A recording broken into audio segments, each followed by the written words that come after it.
Big Boss Kannada season 11ರ ಸ್ಪರ್ಧಿಗಳಾಗಿದ್ದ ಧ್ರುವಂತ್ ಹಾಗೂ ರಕ್ಷಿತಾ ಶೆಟ್ಟಿ ಹಾವು ಮುಂಗುಸಿಯಂತೆ ಜಗಳ ಆಡ್ತಿದ್ರು.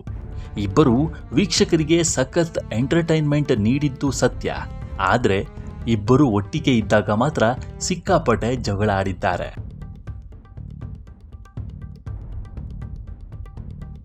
ಬಿಗ್ ಬಾಸ್ ಸೀಸನ್ 11ರ ಆರಂಭದಲ್ಲಿ ರಕ್ಷಿತಾ ಹಾಗೂ ಧ್ರುವಂತ್ ಮಧ್ಯೆ ಒಳ್ಳೆಯ ಬಾಂಡಿಂಗ್ ಇತ್ತು.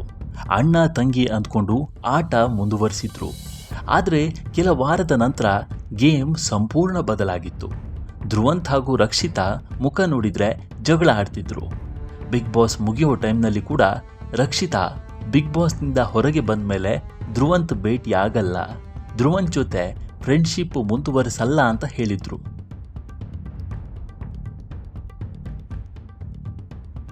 ಇವೆಂಟ್ ಒಂದರಲ್ಲಿ ರಕ್ಷಿತಾ ಹಾಗೂ ಧ್ರುವಂತ್ ಭೇಟಿಯಾಗಿದ್ದಾರೆ.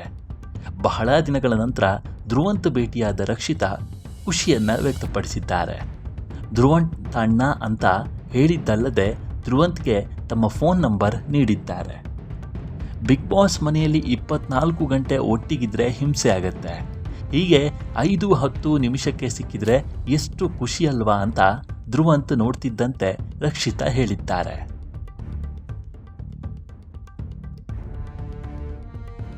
ಅಪ್ಪೆ ಸಾರನ್ನ ಕುಡಿದ ರಕ್ಷಿತಾ ಅಪ್ಪೆ ಸಾರಿನ ಜೊತೆ ಧ್ರುವಂತ್ ಅಣ್ಣ ಮೊದಲ ಬಾರಿ ಅಪ್ಪೆ ಸಾರು ಟ್ರೈ ಮಾಡಿದ್ದೇನೆ ಅಂತ ರಕ್ಷಿತಾ ವಿಡಿಯೋಕ್ಕೆ ಶೀರ್ಷಿಕೆ ಹಾಕಿದ್ದಾರೆ. ಬಿಗ್ ಬಾಸ್ ಮುಗಿದ ಮೇಲೆ ರಕ್ಷಿತಾ ಶೆಟ್ಟಿ ಇವೆಂಟ್ ಸೋಷಿಯಲ್ ಮೀಡಿಯಾದಲ್ಲಿ ಬ್ಯುಸಿ ಇದ್ದಾರೆ. ಅವರು ಹೇಳಿದಂತೆ ಅವರ ಆಸೆಯಂತೆ ಕಾಡಿನ ಮಧ್ಯೆ ಪಟಾಕಿ ಕಿಚನ್ ಸಿದ್ಧವಾಗಿದೆ. ಅದನ್ನ ರಕ್ಷಿತಾ ಶೆಟ್ಟಿಯ ಪ್ರೀತಿಯ ಅಣ್ಣ ರಘು ಉದ್ಘಾಟನೆ ಮಾಡಿದ್ದಾರೆ.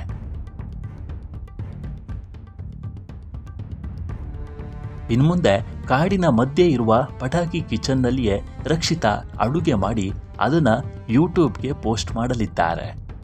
ಬಿಗ್ ಬಾಸ್ ಮುಗಿದ ಮೇಲೆ ರಕ್ಷಿತಾ ಶೆಟ್ಟಿ ಇವೆಂಟ್ ಸೋಷಿಯಲ್ ಮೀಡಿಯಾಗಳಲ್ಲಿ ಬ್ಯುಸಿ ಇದ್ದಾರೆ.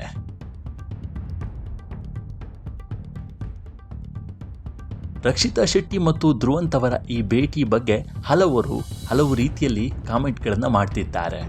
ಬಹಳ ದಿನಗಳ ಬಳಿಕ ಸಿಕ್ಕ ನಂತರ ಇಬ್ಬರು ಒಳ್ಳೆ ರೀತಿಯಲ್ಲಿ ಮಾತನಾಡಿದ್ದನ್ನು ನೋಡಿ ರಕ್ಷಿತಾ ಶೆಟ್ಟಿ ಮತ್ತು ಧ್ರುವಂತ್ ಅಭಿಮಾನಿಗಳು ಫುಲ್ ಖುಷಿಯಾಗಿದ್ದಾರೆ.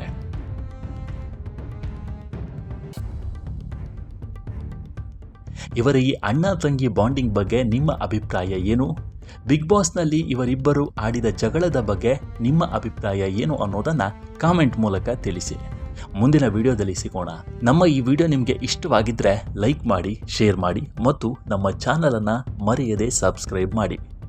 ಧನ್ಯವಾದಗಳು.